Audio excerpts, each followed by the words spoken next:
আসসালামু আলাইকুম। আমি এখন দেখাবো ডিম পাড়া মুরগিকে কি খেতে দিলে বেশি ডিম পাড়ে। আমার এখানে টোটাল ডিম পাড়া মুরগি আছে 50টার মতো, প্রায় 50টা আসছে। একটা হচ্ছে আসছে, মানে কুচে বসে আসছে। আর ডিম পাড়া মুরগিকে হচ্ছে আপনার যে খাবারগুলো খাওয়ালে বেশি বেশি ডিম পাড়ে, সেই খাবারটাই এখন আমি আপনাদের দেখাবো। দেখুন, আমি সকালের দিকে হচ্ছে খাবার দিই, ধান আর গমটা মিশিয়ে দিই। হচ্ছে সকালে ধান গমটা মিশিয়ে দিই। দেখুন, এই হচ্ছে আমি দেখুন এটা কিছু খাবার ওইখানে দিয়ে আসো, ওখানে কিছু খাবার অল্প দিবা, ওখানে অল্প কিছু দাও। আর ঠিক আছে,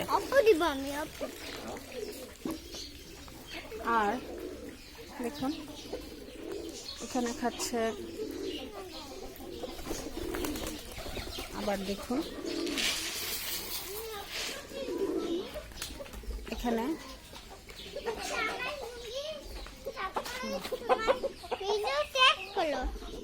দেখুন। আর দুপুরে হচ্ছে আমি খেতে দিই এই যে দেখুন লেয়ার 1 খাবারটা, এই যে ধান গম খেতে দিলাম।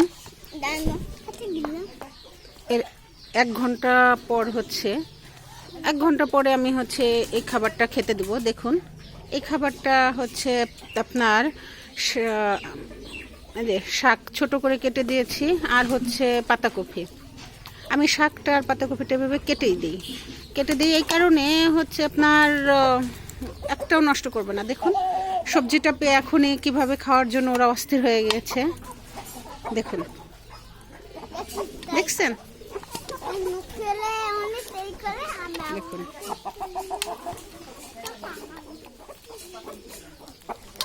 তো এরপরেই হচ্ছে আমি যে খাবারটা দেবো ওদের, সেটা যেহেতু আমার হচ্ছে ডিমের মুরগি, আমি এই খাবারটা দেবো। এটা হচ্ছে লেয়ার 1।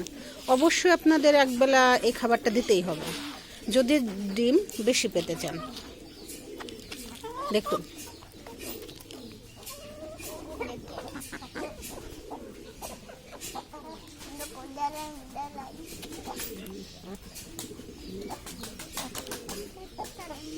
দেখছেন? যাও এখন ধান গমটা খাও, এই যে ওটা খাও। দেখুন, এই খাবারটা খেলে মুরগি খুব মানে ডিম দেয়। হচ্ছে আমার 50টা মুরগির থেকে আমি প্রতিদিন না হলেও 40টা এবং 41টা এভাবে ডিম পাই। দেখুন,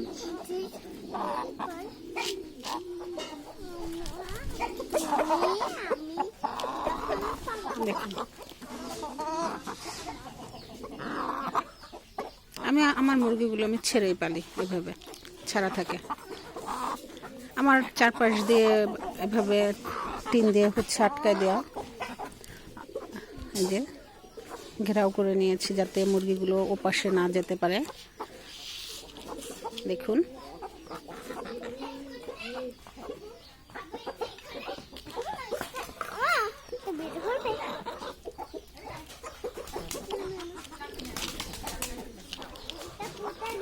অনেকের ধারণা ধান গম খাওয়ালে হয়তো সমস্যা, কম ডিম পারে না। ধান গমটা মুরগিকে একবেলা দিলে ভালো হয়, এই কারণে যে আপনার না হলে শুধু যদি লেয়ার 1টা খাওয়ানোতে অনেক সময় দেখা যায় যে মুরগি ডিম বেশি দিলেও এটা খরচটা বেশি হয়, খরচ বেশি হবে। এই যে, আর খাবার অন্তত ওদের হজম হওয়ার জন্য একটু খাবার শেষ হওয়ার পরে হজম হওয়ার জন্য সময় দিবেন। খাবার একটার পর একটা দিলে ওতে খাবার ওরা নষ্ট করবে।